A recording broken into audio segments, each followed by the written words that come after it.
Metode mengelola keuangan itu sebenarnya tidak hanya satu jenis saja, melainkan ada banyak dan semuanya bisa memberikan manfaat masing-masing untuk kita.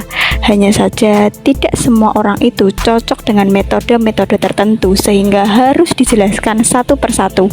Kemudian mencoba menerapkan satu persatu hingga menemukan cara yang paling efektif dan menguntungkan.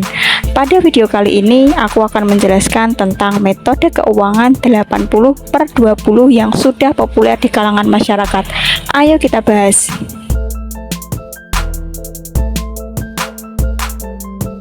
Aturan 80/20. Menghasilkan uang setiap bulannya merupakan suatu kegembiraan yang harus kita syukuri. Lalu, apa yang akan kalian lakukan dengan uang-uang tersebut? Apakah langsung membelanjakannya, menggunakannya untuk foya-foya, atau berusaha sebaik mungkin mengelolanya? Karena hari ini kita fokus membahas tentang metode keuangan 80/20, maka ada aturan khusus yang harus kamu pahami di sini. Jadi, mari berasumsi bahwa uang yang kita miliki itu berjumlah 100%. Nah, 80% dari uang tersebut gunakan untuk memenuhi kebutuhan hidup. Ini termasuk membayar hutang, cicilan, sewa, beli makan, kuota, dan lain sebagainya. Sisa 20% itu sisihkan dan masukkan ke dalam tabungan atau alokasikan ke dalam bentuk investasi. Tapi saranku kalau masih pemula banget, lebih baik ditabung dulu dan belajar investasi pelan-pelan tanpa harus mengorbankan seluruh sisa uang yang kamu miliki. Karena kan investasi itu resikonya cukup gede kalau kita belum menguasainya. Jadi ya jangan terlalu mengambil resiko. Anggap ajalah kita cari aman. Bagian yang kedua ini kita akan menuju ke contoh penerapan total pendapatan yang kalian miliki. Menurut sejumlah survei, rata-rata gaji orang Indonesia itu masih banyak yang ada di bawah nominal 3 juta rupiah. Agar memudahkan, aku akan mengambil angka 3 juta rupiah saja sebagai contoh. Nanti kalian bisa menyesuaikan sendiri ya.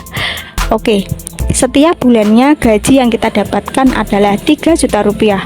Karena ingin mencapai kebebasan finansial di masa depan, maka kita akan mencoba menggunakan metode 80/20 untuk mengelola keuangan. Untuk itu, kita akan kalikan terlebih dahulu nominal 3 juta rupiah ini dengan 80%. Hasilnya adalah 2.400.000 rupiah. Kita kunci nominal tersebut sebagai jatah untuk memenuhi kebutuhan hidup. Kemudian 20% dari total gaji kita adalah 600.000 rupiah. Itu sebagai jatah untuk menabung atau uang simpanan. Kesimpulannya adalah dari total gaji yakni 3 juta rupiah harus kamu potong sebanyak 2.400.000 rupiah untuk membeli makan, bayar sewa, bayar cicilan atau hutang, beli kuota dan keperluan lainnya. Lalu untuk 600.000 rupiah wajib masuk ke tabungan. Ini harus dilakukan secara konsisten dan bertahap. Ketika sejak awal kita tidak memiliki dasar manajemen keuangan yang baik, tentu ini akan berpengaruh pada kondisi finansial kalian. Maka dari itu, meski tampak sepele, ada 3 trik yang harus kamu lakukan jika ingin berhasil menerapkan metode 80/20. Yang pertama adalah mau mencoba. Sekalipun ada 1000 rencana yang kamu miliki, tapi kalau tidak direalisasikan dan dicoba, maka hasilnya pun akan sia-sia. Kamu tidak akan mengetahui metode apa yang paling cocok dan bagaimana keuntungannya. Maka dari itu, tips dari aku yang harus kalian lakukan adalah coba dan mulai saja dulu. Masalah hasil akhir kita pikirkan nanti. 2 adalah kontrol diri. Memiliki banyak gaji bukan berarti membebaskan kamu untuk bisa membeli semuanya tanpa mempertimbangkan apapun. Ini salah, bahkan sangat salah kalau kamu masih menggunakannya sebagai prinsip. Kontrol diri menjadi tips kedua yang terdengar simpel, namun kenyataannya sulit untuk dilakukan. Terlebih kalau kamu sudah kebiasaan membeli apapun ketika gajian tanpa ada kontrol sedikit pun. Kalau ingin berhasil melakukan metode 80/20, kontrol diri kalian saat gajian. Jangan kilaf atau kalap. List daftar belanjaan dan jangan beli di luar itu.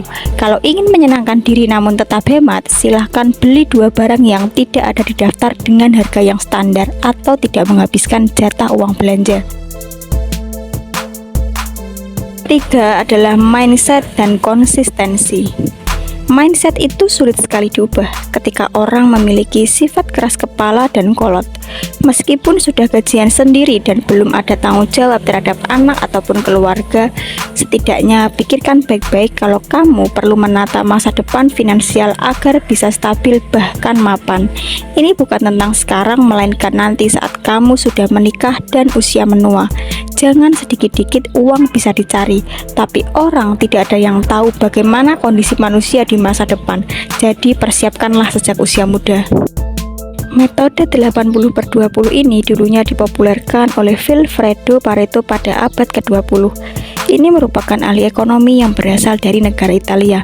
Tujuan metode tersebut adalah meningkatkan efisiensi dalam bekerja.